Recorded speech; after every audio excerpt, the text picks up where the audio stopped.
আমি খুব দুঃখের সাথে বলছি, অনেক মসজিদে ফরজ নামাজ পড়ার পরে আমরা কি করি, একটা মোনাজাত করি, আল্লাহুম্মা আমিন বিরহমাতিকা ইয়া আরহামার রাহিম, ব্যাস উঠে চলে গেল, তাই না?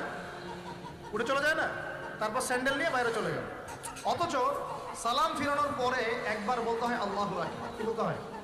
তিনবার বলতে হয় আস্তাগফিরুল্লাহ আস্তাগফিরুল্লাহ আস্তাগফিরুল্লাহ, বলতে হয় আল্লাহুম্মা আনতাস সালাম ওয়া মিনকাস সালাম তাবারাকতা ইয়া যাল জালালি ওয়াল ইকরাম। একবার পড়তে হয় আয়াতুল কুরসি, 33 বার সুবহানাল্লাহ, 33 বার আলহামদুলিল্লাহ, 33 বার আল্লাহু আকবার, তারপর কালিমা শাহাদাত। এরপর সূরা ফালাক একবার, সূরা নাস একবার, ইখলাস একবার।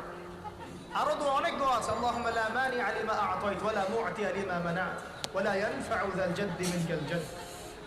পড়তে হয় আল্লাহুম্মা ইন্নী আউযু বিকা মিনাল হাম্মি ওয়াল হাযান ওয়াল আজজি ওয়াল কাসালি ওয়াল বুখলি ওয়াল জুবন ওয়া দালা'id দাইন ওয়া গালাবাতির রিজাল। পড়তে হয় আল্লাহুম্মা আ'ইন্নী আলা যিকরি